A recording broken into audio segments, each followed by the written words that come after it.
찬미예수님 자비의 사도들입니다. 최영업 신부님께서 이제 조선에 입국하시고 사목 순방을 하시면서 겪었던 일을 보고 형식으로 쓴 편지 읽어드릴게요. 오늘은 입국한 내용과 입국해서 신부님께서 겪은 교우천 이야기 2개 말씀하신 것을 거기까지 읽어보도록 할게요.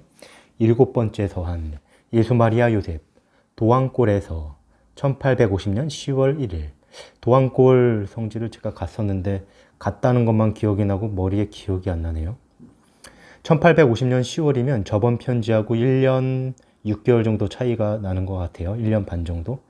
지극히 공경하올 르그 레주와 신부님께 드디어 그렇게도 오랫동안 소망하던 때가 왔습니다. 저의 가련한 조국에서 그렇게도 보고 싶었던 저의 형제들에 대한 사랑하올 신부님들께 서한을 드릴 수 있는 때가 마침내 왔습니다. 이 마지막 탐험은 지루하고 길었습니다. 이전의 여행들에 비하여 필요한 방비가 더 부족했고 희망은 훨씬 더 적어 보였습니다만 이제 성공했어요. 저번보다 훨씬 더 이제 성공할 가능성이 적어 보였지만 성공했다고 합니다. 사제 서품을 받고 여기서 7개월 머물면서, 여기라는 건 중국 어디라고 합니다. 여기 보면 나오는데 베르네 신부님 보좌 역할을 합니다. 베르네 신부님은 조선교구 4대 교구장이 되시죠. 3대는 페레올 주교님이시고 5대는 여기 뒤에 이름이 비슷한 이름인데 나중에 나옵니다. 자, 이제 변문에 도착해서 보니 변문에서 이제 변문을 통과해서 그냥 가보자 했던 거예요. 조선에 정문으로 통과하는 거죠. 변문에 도착하여 보니 존경하올 페레올 주교님께서 보내신 밀사들이 와 있었습니다. 메스트르 신부님도 저와 함께 입국시켜 드리려고 저는 그들과 더불어 백방으로 궁리해 보았으나 현명하지 못한 처사로 판단되었습니다. 메스트르 신부님도 들어오고 싶어 했는데 아무래도 행색이 너무 외국인 티가 났었겠죠. 그래서 부득이 쓸쓸히 떨어져 슬퍼하시는 메스트르 신부님을 중국에 남겨둔 채 어쩔 수 없이 저 혼자만 밀사들과 함께 조선의 철통같이 굳게 닫힌 의주 관문을 뚫고 통과하려고 했습니다. 이번에는 그냥 지나가려고 했다는 거예요. 정식으로. 하느님의 도우심에 의지하고 체포될 각오를 하고 단단히 그냥 초소로 갔다는 거예요. 근데 이날이 너무 춥고 너무 깜깜한 밤이었고 광풍도 너무 세차게 몰아쳤기 때문에 경비원들이 안 나왔는지 우리가 관문 한복판을 지나왔는데도 아무도 우리를 눈치채거나 본 사람이 없었습니다. 그래서 별 어려움 없이 서울까지 도착했습니다. 이렇게 나옵니다.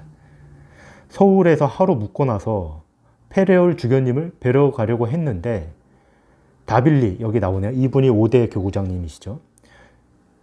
중병을 앓고 계셨기 때문에 병자 성사를 집전해 드려야 했고, 그런 다음 페레올 주교님한테 갔더니 페레올 주교님도 열병을 앓고 계셨습니다. 아무래도 그러니까 고국을 떠나서 외국에서 산다는 것이 더구나 조선시대에 얼마나 힘들겠어요. 그러니까 병이 걸리지 않았나 합니다. 그러면서 이제 보고를 조금 하기 시작해요. 저는 하루 동안 주교님과 담화를 나눈 뒤 잠시도 휴식을 취하지 못하고 곧바로 순방을 시작했습니다. 들어와서 주교님하고 하루 얘기한 다음에 그 다음날부터 이제 움직였다는 뜻입니다.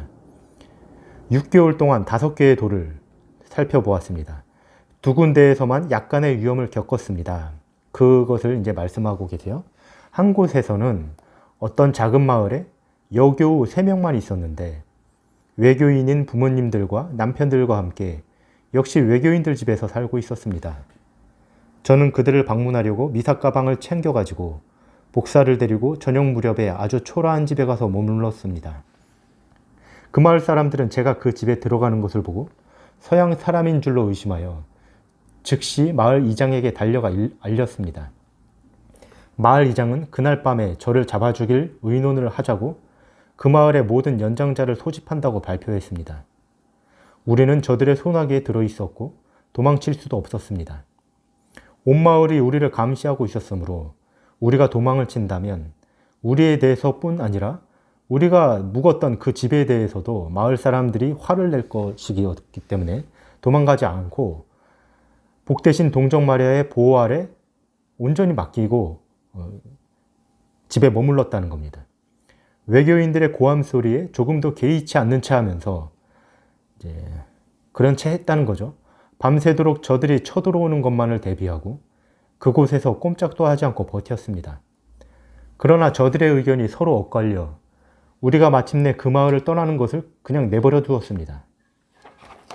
이래서 우리는 그 새 여교우를 보러 갈 수가 없었고 이 때문에 의기소침한 그들을 외로움 속에 버려두고 떠나왔습니다. 결국 그 여교우들을 못 만났어요. 또 한 곳은 거의 200명이나 되는 신자들이 있는 곳이었습니다. 굉장히 컸네요. 공소 사목을 시작한 지 사흘째 되던 날 마을 이장에게 제가 여기 있다는 것이 알려졌습니다. 그 이장은 마을 사람들에게 서양 사람이 와 있다고 떠벌리면서 마침내 바로 그 시각에 제가 고해성사를 집전하고 있는 집으로 달려왔습니다. 그는 저에게 점심때부터 밤중까지 욕설과 저주와 협박과 공갈을 퍼부었습니다. 그는 제가 아주 고약한 서양놈이요 프랑스 놈이라고 소리소리 질렀습니다. 너는 큰 도둑놈이다. 너는 우리한테서 도둑질을 하려고 프랑스에서 온 놈이지. 너희 서양 놈들은 사기꾼들이요 프랑스 놈들은 선동꾼들이다. 우리를 이렇게 소란스럽게 하고 속이는 것이 너희에게 무슨 이득이 되느냐. 내가 어디 견딜 수 있나 보자. 너는 내일 붉은 오랏줄에 꽁꽁 묶여 도둑놈들의 감옥으로 끌려갈 것이다 등등 계속 소리를 고래고래 지르더니 마침내는 제 풀에 지쳐서 잠을 자러 갔습니다. 이것도 웃기네요. 웃긴 내용은 아니지만 저는 공소회장들의 공고를 받아들여 한밤중에 일어나서 날이 새기 전에 그곳에서 도망쳐 나왔습니다. 그러니까 공소회장들이 도망가라고 한 거죠. 그 전날 고해성사를 받고 영성체를 준비한 이들이 미사를 간절히 기대하였는데도 저는 미사도 못 드리고 도망쳤습니다. 그러니까 신자들이 미사 한 대 드리는 게 정말 평생에 한 번 올까 말까 한 기회인데 드디어 영성체를 하는구나. 그리고 고해성사까지 다 한 거예요. 근데 미사를 못 드렸습니다. 성사를 받지 못한 다른 신자들은 다음날 저를 뒤쫓아 100리라 되는 험준한 길에도 불구하고 다른 교우촌까지 와서 성사를 받았습니다. 그러니까 하루에 100리 40km를 간 거죠. 40km면 행군인데요. 거기까지 쫓아와서 이제 성사를 받고 갔다고 합니다. 기회가 없으니까. 마을에서 나올 수 없었던 그 밖의 신자들은 실망과 한숨 속에 그냥 내버려졌습니다. 그렇죠. 얼마나 실망스럽겠어요. 목숨 걸고 신앙생활하다가 목숨 걸고 간신히 기회가 마련되었고 고해성사를 준비했는데 미사를 못 하고 나왔으니까요. 저는 교우촌을 두루 순방하는 중에 지독한 가난에 찌든 사람들의 비참하고 궁핍한 처지를 자주 목격하게 됩니다.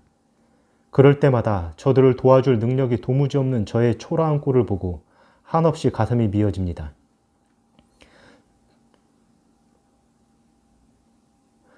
그들은 정말 조정의 횡포 때문에 너무 힘든데 동포들로부터 오는 박해, 부모들로부터 오는 박해, 배우자들로부터 오는 박해뿐만 아니라 친척과 이웃들로부터도 박해를 받습니다.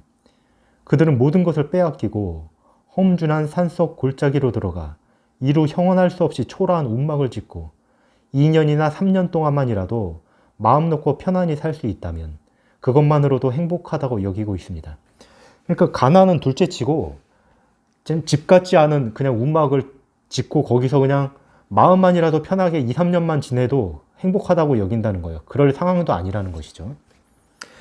그처럼 고난에 찬 예를 들어드리겠습니다 하고 이제 들어드리는데 그건 다음 시간에 한번 읽어보도록 할게요.